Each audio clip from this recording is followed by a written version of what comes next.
నమస్తే అండి, ఎలా ఉన్నారు? బాగున్నారా? మీకైతే రుద్రాక్ష చెట్టుని చూపిస్తాను. చూడండి ఎంత బాగా వచ్చిందో. అసలు ఈ గుళ్ళు ఎప్పుడు కాయలు కాస్తుందో కానీ వెయిట్ చేస్తూ ఉన్నాను. చాలా బాగా వచ్చింది. పెద్ద చెట్టు చూడండి. ఇంత బాగా వస్తుందని నేనైతే అస్సలు అనుకోలేదు.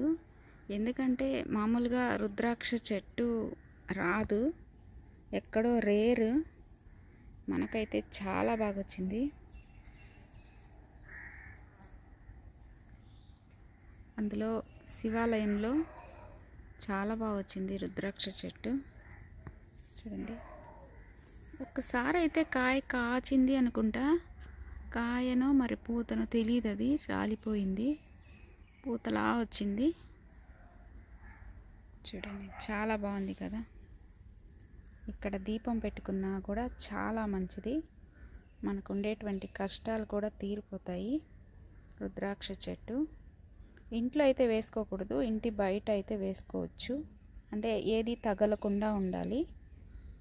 వాటర్ కానీ ఏదన్నా మనకి ఇబ్బందిగా ఉన్నప్పుడు తగలకుండా ఉండే దగ్గర అయితే మనం రుద్రాక్ష చెట్టు కూడా వేసుకోవచ్చు. దర్శనం చేసుకుంటే కూడా చాలా మంచిది. ఎంత పెద్ద చెట్టు, ఎప్పుడు కాయలు కాస్తుందో తెలియట్లేదు. చాలా బాగుంది కదా. శివయ్యకి చాలా ఇష్టం అంట. ఫస్ట్ కాస్తే మటుకు శివయ్య మెళ్ళ వేయాలి.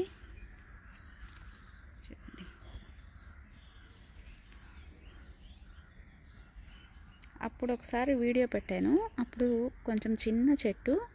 ఇప్పుడైతే కూడా మొదలు చాలా లావైంది. చూడండి, పెద్ద చెట్టు అయింది. కొమ్మలు ఇగుళ్ళతోటి రుద్రుడు చాలా బాగున్నాడు. మీకు ఎప్పుడైనా ఇలా రుద్రాక్ష చెట్టు కనిపించినప్పుడు ఓం నమః శివాయ అనుకొని చెట్టు కింద అయితే ఒక 10 నిమిషాలు ధ్యానం చేయండి. శివయ్య అనుగ్రహం అయితే తప్పకుండా కలుగుతుంది.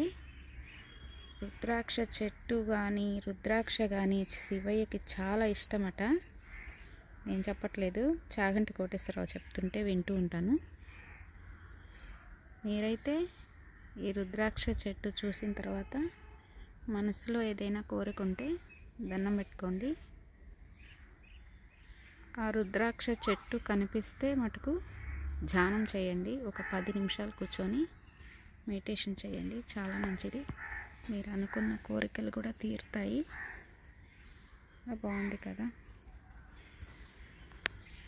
నేనైతే ఎప్పుడు ఇక్కడికి వస్తూ ఉంటాను. చూడండి, ఇదైతే గుళ్ళో తోట అన్నమాట.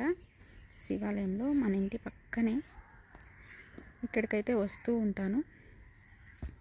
అప్పుడప్పుడు ఇక్కడ దీపం పెట్టి ధ్యానం అయితే చేసుకుంటాను. ఒక 10 నిమిషాలు కూర్చుంటాను. చాలా ఎనర్జీస్ ఉంటాయి, చాలా బాగుంటుంది. మీరు కూడా మీకన ఎక్కడైనా రుద్రాక్ష చెట్టు కనిపించినా చూసినా, ఎక్కడికైనా టూర్ వెళ్ళినప్పుడు మనకు ఎక్కువ కనిపిస్తుంటుంది రుద్రాక్ష చెట్టు. కాశీలో కూడా ఎక్కువ ఉంటాయి రుద్రాక్ష చెట్లు. అలా గార్డెన్కి కానీ వెళ్ళారంటే చాలా చెట్లు ఉంటాయి. ఎందుకంటే చల్లటి ప్రదేశంలో ఇది బాగా వస్తుందని విన్నాను. కానీ మనకైతే కూడా చాలా బాగా వచ్చింది. చూడండి ఎంత బాగా వచ్చిందో రుద్రాక్ష చెట్టు. అలా దీపం పెట్టుకొని కడ్డీలు పెట్టుకొని ఏదన్నా ఒక పండు ఏదో ఒకటి నైవేద్యం పెట్టి ఈ రుద్రుడి దగ్గర ధ్యానం చేయండి. మిమ్మల్ని పట్టి పీడిస్తున్న బాధలన్నీ కూడా దూరం అయిపోతాయి అన్నమాట. ఇలాగన ఒక 21 డేస్ చేయాలి. లేదు ఎక్కడన్నా కనిపించినప్పుడు ఊరికే ఒక 10 నిమిషాలు కళ్ళు మూసుకొని కూర్చొని ధ్యానం చేయండి, చాలా మంచిది. సరే,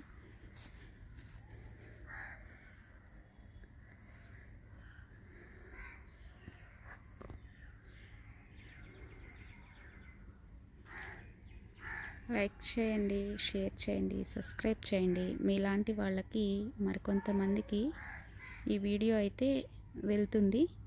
వాళ్ళు కూడా చూస్తారు. ఎప్పుడన్నా కనిపించినప్పుడు నమస్కారం చేసుకొని ధ్యానం చేసుకుంటారు. ఓకేనా? Thank you.